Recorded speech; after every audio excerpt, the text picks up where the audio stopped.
ক্ষমতায় না গিয়ে অনেকে ক্ষমতার দাপট দেখাচ্ছে। প্রয়োজনে আরেকটা 5 আগস্ট অনুষ্ঠিত হবে ইনশাআল্লাহ। অনেকে আমাদের ব্যানার, ফেস্টুন, প্লেকার্ড, আমাদের পোস্টারগুলো ছিঁড়ে খান করে ফেলছেন। জনগণ আজকে আর গাছের পোস্টার, লাইট পোস্টের পোস্টার, রাস্তার উপর দড়ি দিয়ে সাঁটানো পোস্টার দেখে সিদ্ধান্ত নেয় না। আজকে তারা সিদ্ধান্ত নিয়ে ফেলেছে, যাদেরকে তারা ভালোবেসেছে তাদের বুকের ভিতরে তারা পোস্টার স্থায়ীভাবে স্থাপন করে দিয়েছে। কিছু দল এবং ব্যক্তি বাংলাদেশকে দফায় দফায় তারা দুর্নীতিতে চ্যাম্পিয়ন করে বিশ্বের দরবারে অপমানিত করেছেন। আপনারা চিংড়ি মাছের চাষের এলাকার মানুষ খুব ভালো করে জানেন, চিংড়ি যখন দৌড়ায় সামনের দিকে পথ খুঁজে পায় না, শুধু পিছনের দিকে যায়। আগামী নির্বাচনে চলে বলে কৌশলে কেউ কেউ আমরা শুনতে পাই বিভিন্ন জায়গায় বসে ষড়যন্ত্রের জাল বুনছেন। জনগণ ভোট দেওক না দেওক, ক্ষমতায় আমাদেরকে যেতে হবে। প্রয়োজনে আরেকটা 5 আগস্ট অনুষ্ঠিত হবে ইনশাআল্লাহ। যেই 5 আগস্ট সন্ত্রাসকে, ফ্যাসিবাদকে তাড়িয়ে দিয়েছিল, সেই 5 আগস্ট প্রয়োজনে আবার রুখে দেবে ইনশাআল্লাহ। আগামীতে তোমাদের ভোট নিয়ে কেউ ছিনিমিনি খেলুক, কেউ চুরি করুক, কেউ তোমাদের ভোট হাইজ্যাক করুক, তোমরা কি তা বরদাস্ত করবে? আমরা তোমাদেরকে কথা দিচ্ছি, তোমাদের ভোটের পাহারাদারি করার জন্য আমরাও যুবক হয়ে সেদিন তোমাদের সাথে একইভাবে লড়বো ইনশাআল্লাহ। এখন থেকে ছাত্র জনতার, শ্রমিক জনতার, ব্যবসায়ী জনতার, আপামর জনতার, শিশু থেকে বৃদ্ধ সমস্ত মানবতার ঐক্য আমাদেরকে গড়ে তুলতে হবে ইনশাআল্লাহ। এখন যদি কেউ 72-এর সংবিধানের কথা বলেন, কার্যত তিনি শহীদ প্রেসিডেন্ট জিয়াউর রহমান সাহেবের বিরুদ্ধে অবস্থান নেবেন। বেগম খালেদা জিয়াও কখনো 72-এর সংবিধানের পক্ষে কথা বলেননি। রাস্তার পোস্টার ছিঁড়তে পারবা, বুকের পোস্টার ছিঁড়তে পারবা না। আসসালামু আলাইকুম ওয়া রাহমাতুল্লাহ। আলহামদুলিল্লাহি রাব্বিল আলামিন ওয়াসসালাতু ওয়াসসালামু আলা রাসূলিহিল কারীম ওয়া আলা আলিহি ওয়া সাহবিহি ওয়া আহলি বাইতি আজমাইন। চলমান আন্দোলনের শরিক 8 দলের উদ্যোগে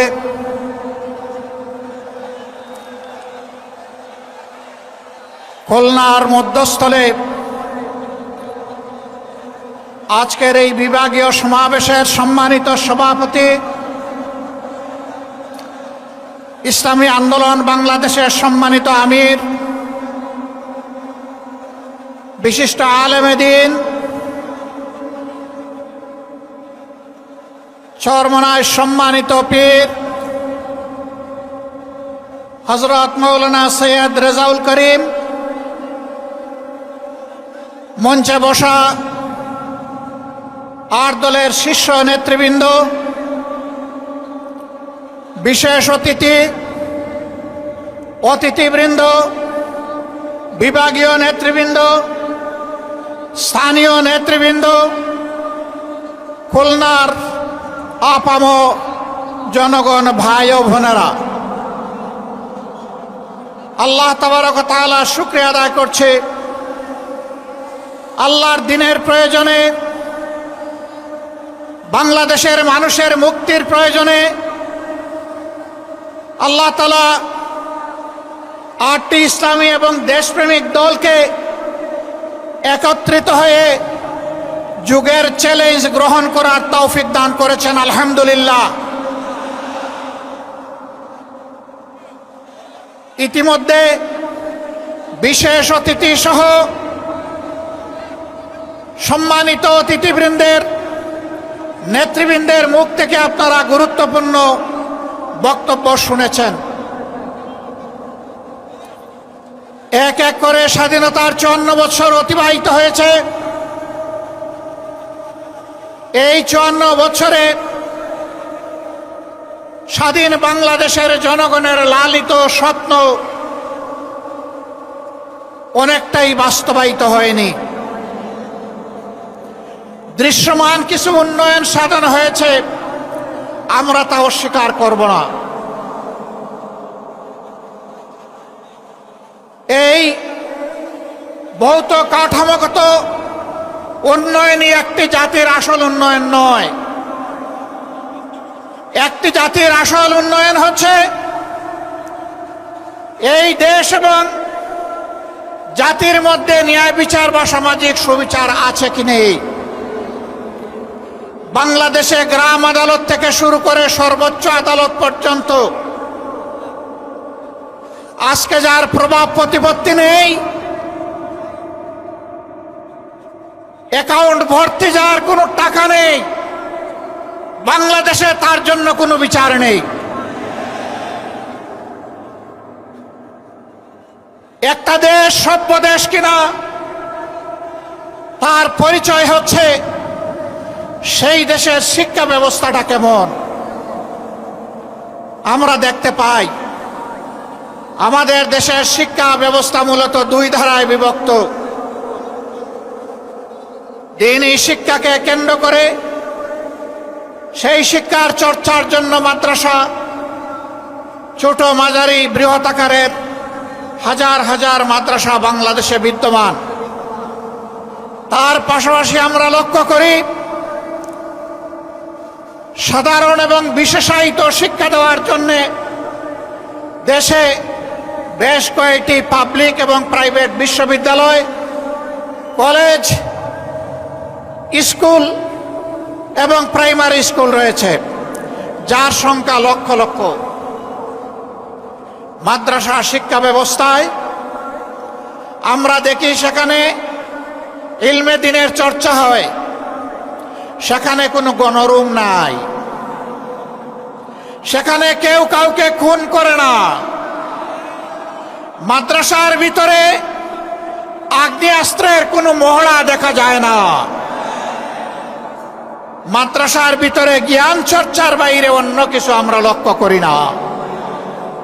কিন্তু স্বাধীনতার 54 বছর আমরা দেখে এসেছি বাংলাদেশের সর্বোচ্চ বিদ্যাপীঠ ঢাকা বিশ্ববিদ্যালয় সহ অসংখ্য কলেজ বিশ্ববিদ্যালয়ে আমাদের সন্তানদের লাশ পড়েছে, রক্তে ভেসে গেছে, গাজার মদের আসর বসেছে, আমাদের মেয়েদের ইজ্জত দিয়ে টানাটানি করা হয়েছে,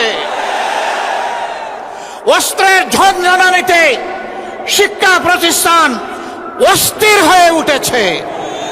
এটি একটি সভ্য দেশের শিক্ষা ব্যবস্থার পরিচয় বহন করে না। প্রিয় দেশবাসী, একটা দেশকে সভ্য দেশ হতে হলে এই দেশটাকে দুর্নীতিমুক্ত হতে হয়। আজ কিছু দল এবং ব্যক্তি বাংলাদেশকে দফায় দফায় তারা দুর্নীতিতে চ্যাম্পিয়ন করে বিশ্বের দরবারে অপমানিত করেছেন।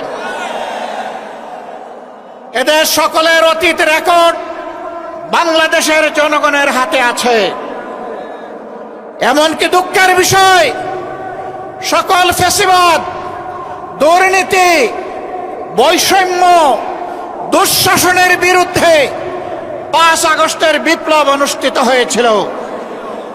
সেই বিপ্লবের পরের দিন থেকে একটা গোষ্ঠী নিজেদের কপাল কিসমত গড়ার জন্য বাংলাদেশের জনগণের উপর ঝাঁপিয়ে পড়েছে। আজ চাঁদাবাজদের দৌরাত্ম্যে সমাজ জীবন অতিষ্ঠ ততষ্ঠ, ত্রাহি ত্রাহি অবস্থা। বিনিয়োগকারী, শিল্পপতি, ব্যবসায়ী, ক্ষুদ্র ব্যবসায়ী কেউ শান্তিতে নাই। আগের চেয়ে চাঁদার রেট বেড়ে গেছে বলে সকলেই তারা বিষাক্ত নিঃশ্বাস ফেলেন। তারা বলেন, আগেও ভালো ছিলাম না, এখন আরো খারাপ। আমার আগে আলহামদুলিল্লাহ এখানে একজন বিজ্ঞ আলেম, আপনাদের প্রিয় মানুষ হযরত মাওলানা সাখাওয়াত হোসেন সাহেব বলে গেছেন, 5 তারিখের পরে আল্লাহ তাআলা আমাদেরকে ওই দেশে বাঁচিয়ে রেখেছেন এবং মুক্তির একটু স্বাদও আল্লাহ তাআলা দান করেছেন, আলহামদুলিল্লাহ। কিন্তু কোন ইসলামী দলের নামে আজকে চাঁদাবাজির পরিচয় তাদের কপালে জুড়ে দেওয়া হয়নি। কোন দেশপ্রেমিক দল চাঁদাবাজ হয়ে 5 তারিখের পরে আবির্ভূত হয়নি। যারা আবির্ভূত হয়েছিলেন দায় এবং দরদ নিয়ে তাদের সাথে বসেছিলাম, তাদেরকে বলেছিলাম এটি শহীদদের রক্তের প্রতি বিশ্বাসঘাতকতা, এটা বন্ধ করতে হবে। যদি বন্ধ করা না হয় বিপ্লবী জনগণ, তরুণ জনতা, কুলের বাচ্চা নিয়ে রাস্তাতে নেমে আসা ওই মারা আমাদেরকে ক্ষমা করবে না। বন্ধ করা হয়নি, চাঁদাবাজি অব্যাহত রয়েছে, দুর্নীতি অব্যাহত রয়েছে। ক্ষমতায় না গিয়ে অনেকে ক্ষমতার দাপট দেখাচ্ছেন, প্রশাসনিক কু করার চেষ্টা করছেন। আগামী নির্বাচনে চলে বলে কৌশলে কেউ কেউ আমরা শুনতে পাই বিভিন্ন জায়গায় বসে ষড়যন্ত্রের জাল বুনছেন। জনগণ ভোট দেওক না দেওক ক্ষমতায় আমাদেরকে যেতে হবে। বন্ধুগণ, বেলা শেষ, দিনও শেষ, ওই সূর্য ডুবে গেছে। এ বাংলাদেশে এটা আর হবে না, এটা আমরা হতে দেব না ইনশাআল্লাহ। আমরা তরুণ যুবকদেরকে জিজ্ঞেস করতে চাই, যাদের বয়স 35 কিংবা তার নিচে, 3টা নির্বাচনে ভোট দিতে পারো নাই, অর্থাৎ সারা জীবনে একটা ভোট দিতে পারো নাই। আগামীতে তোমাদের ভোট নিয়ে কেউ ছিনিমিনি খেলুক, কেউ চুরি করুক, কেউ তোমাদের ভোট হাইজ্যাক করুক, তোমরা কি তা বরদাস্ত করবে? আমরা তোমাদেরকে কথা দিচ্ছি, তোমাদের ভোটের পাহারাদারি করার জন্য আমরাও যুবক হয়ে সেদিন তোমাদের সাথে একইভাবে লড়ব ইনশাআল্লাহ।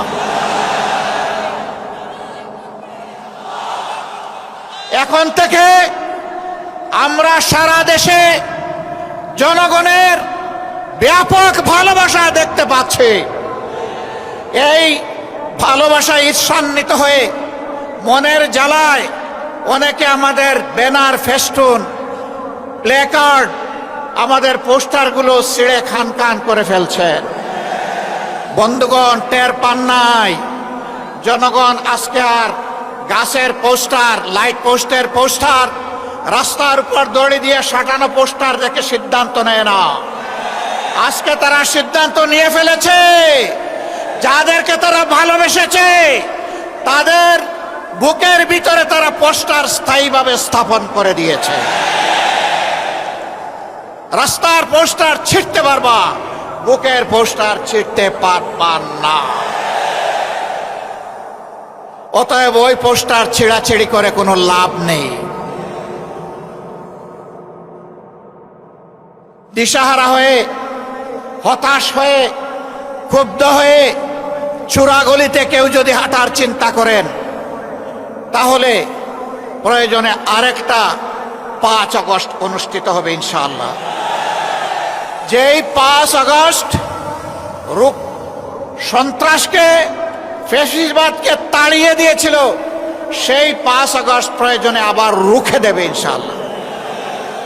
সম্মানিত ভাইয়েরা, এখন থেকে ছাত্র জনতার, শ্রমিক জনতার, ব্যবসায়ী জনতার, আপামার জনতার, শিশু থেকে বৃদ্ধ সমস্ত মানবতার ঐক্য আমাদেরকে গড়ে তুলতে হবে ইনশাআল্লাহ। এই ঐক্যই আগামী দিনে বাংলাদেশের জাতীয় সংসদে যাবে বিজয়ীর বেশে ইনশাআল্লাহ। এ বিজয় কেউ ঠেকাতে পারবে না ইনশাআল্লাহ। কারণ আমরা আছি মজলুমের পক্ষে, আমরা আছি অপশাসনের বিরুদ্ধে, আমরা আছি বৈষম্যের বিরুদ্ধে, আমরা আছি ন্যায়ের পক্ষে, আমরা আছি আল্লাহর দেওয়া কোরআনের বিধানের পক্ষে। এ বিজয় আমাদের হবে ইনশাআল্লাহ। সম্মানিত ভাইয়েরা, কেউ কেউ জাতির মধ্যে হিংসা সৃষ্টি করে জাতিকে বিভিন্নভাবে বিভক্ত করতে চান। চিংড়ি মাছের মতো কেউ কেউ পিছনে দৌড়াতে চান। আপনারা চিংড়ি মাছের চাষের এলাকার মানুষ খুব ভালো করে জানেন, চিংড়ি যখন দৌড়ায় সামনের দিকে পথ খুঁজে পায় না, শুধু পিছনের দিকে যায়। কেউ কেউ ৭২-এর সংবিধান নিয়ে কামড় দিয়ে পড়ে থাকতে চান। আমাদের বন্ধুদের মাঝে দীর্ঘদিন একসাথে আন্দোলন সংগ্রাম ফ্যাসিবাদের বিরুদ্ধে লড়াই করেছি, তাদের কাউকে কাউকে আজকে আমরা সে কথা বলতে শুনি। মনে রাখবেন, বাংলাদেশে প্রথম দুঃশাসনের পর জিয়াউর রহমান সাহেব ক্ষমতায় এসে ওই সংবিধানকে তিনি আমূল পরিবর্তন করে দিয়েছিলেন। এখন যদি কেউ ৭২-এর সংবিধানের কথা বলেন, কার্যত তিনি শহীদ প্রেসিডেন্ট জিয়াউর রহমান সাহেবের বিরুদ্ধে অবস্থান নেবেন।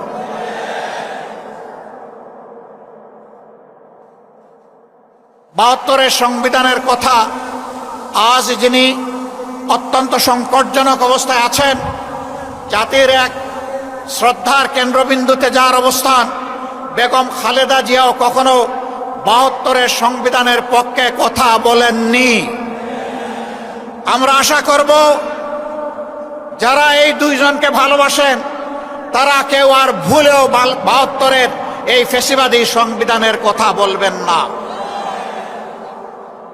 সম্মানিত বন্ধুগণ, আজকে আপনারা যারা এখানে এসেছেন তারা খুলনার জনগণের, আপামর জনগণের প্রতিনিধি হয়ে এসেছেন। আমরা আপনাদের কাছে অনুরোধ জানাবো, ব্যক্তিগতভাবে এই নেতৃবৃন্দ খুলনার প্রত্যেকটি ঘরে, অন্তত প্রত্যেকটি এলাকায় গিয়ে যদি জনগণকে সালাম দিতে পারতেন খুব ভালো হতো। কিন্তু 18 কোটি মানুষের এই দেশে সারা বাংলাদেশে নেতৃবৃন্দকে দৌড়াতে হবে। এ কাজটা তাদের পক্ষে এককভাবে সম্ভব হবে না। তবে আপনারা যদি সবাই সিদ্ধান্ত নেন, আপনারা এই নেতৃবৃন্দের আওয়াজের প্রতিধ্বনি প্রত্যেকটা ঘরে ঘরে পৌঁছে দেবেন, তাহলে অবশ্যই এটা আপনাদের পক্ষে সম্ভব হবে। এই নেতাদের অ্যাম্বাসেডর হয়ে আপনারা সকলে এখন থেকে প্রত্যেকটি গ্রামে, প্রত্যেকটি ঘরে ছড়িয়ে পড়ুন। জনগণ আলহামদুলিল্লাহ আপনাদের পাশে আছে। আজ মুখ খুলে কথা বলে একজন আমার রিক্সা চালক ভাইকেও যখন কোনো সাংবাদিক জিজ্ঞেস করেন আগামী ভোট কোন দিকে, দফাস করে বলে দেয় আগামী ভোট ওই দিকে, আপনাদের দিকে, ঐক্যের দিকে, বিভক্তির বিপক্ষে, ন্যায়ের পক্ষে, কোরআনের পক্ষে, জনগণের পক্ষে। আমরা এই 8 দলের বিজয় চাই না, আমরা 18 কোটি মানুষের বিজয় চাই। আমরা কোনো দল বিশেষের বিজয় চাই না, আমরা মজলুম জনগণের বিজয় চাই। আমরা আল্লাহর কোরআনের বিজয় চাই। সেই বিজয়ের মিছিলে আপনারা সবাই জান প্রাণ দিয়ে লড়াই করে যেতে রাজি আছেন? আমরা যে 5 দফা কর্মসূচি ঘোষণা করেছি, যার ভিত্তিতে এখন এই আন্দোলন চলছে, আমাদের স্পষ্ট বক্তব্য, আমাদের দাবি পূরণ না হওয়া পর্যন্ত আমাদের লড়াই চলবে। আর আমরা জনগণের জন্য যা করতে চাই, দুর্নীতিমুক্ত সমাজ, ন্যায় বিচার সকলের জন্য, এবং তার পাশাপাশি অর্থনৈতিক ব্যবস্থাকে ঢেলে সাজানোর যে অঙ্গীকার আমরা ব্যক্ত করেছি, তাবেদার নয়, স্বাধীন রাষ্ট্রের যে পররাষ্ট্রনীতি আমরা ঘোষণা করেছি, তা প্রতিষ্ঠিত না হওয়া পর্যন্ত আমাদের লড়াই অব্যাহত থাকবে। আমাদের যুবক যুবতীদের আকাঙ্ক্ষা পূরণ না হওয়া পর্যন্ত আমাদের লড়াই অব্যাহত থাকবে। আমরা যুবক যুবতীদেরকে কথা দিচ্ছি, বাংলাদেশ তোমাদের হাতে তুলে দেওয়ার জন্যই আমরা এই আয়োজন করেছি। তোমরা তৈরি হও, এ বাংলাদেশ আমরা তোমাদের হাতে তুলে দিতে চাই। আমরা সাথে থেকে তোমাদেরকে দোয়া দেব, সহযোগিতা করব। সন্তানেরা দেশ চালাবে সুন্দরভাবে, এটি হবে আমাদের জন্য গর্বের কারণ। প্রস্তুতি নেওয়ার জন্য আহ্বান জানাচ্ছি, তোমরা প্রস্তুত হয়ে আসো। শুধু চাকরি কেন, চাকরির খোঁজ না করে নিজেই কিভাবে দেশটা গড়বা, চাকরি দিবা, সেই ব্যবস্থা, সেই চিন্তা এখন থেকে মাথায় লালন করো। আমরা ওই শিক্ষাই তোমাদের হাতে তুলে দিব, যেই শিক্ষা একজন মানুষকে মানুষও বানাবে, আবার একজন দক্ষ কারিগরও বানাবে ইনশাআল্লাহ। সেই বাংলাদেশ গড়ার চলমান এই আন্দোলনের সংগ্রামে বাংলাদেশের 18 কোটি মানুষকে শরিক হওয়ার উদাত্ত আহ্বান জানিয়ে আজকে যারা এই আয়োজন করেছেন তাদেরকে কেন্দ্রীয় সংগঠনের দায়িত্বশীল নেতৃবৃন্দের পক্ষ থেকে আন্তরিক কৃতজ্ঞতা এবং ধন্যবাদ জানিয়ে আমরা মহান আল্লাহ তাআলার সাহায্য কামনা করে আগামী দিনে একটা ফেসিবাদ মুক্ত সমাজ দেখার আকাঙ্ক্ষা প্রত্যয় রেখে আমার কথা এখানেই শেষ করছি। আল্লাহ হাফিজ। বাংলাদেশ জিন্দাবাদ। বিজয় হোক জনতার। আসসালাম।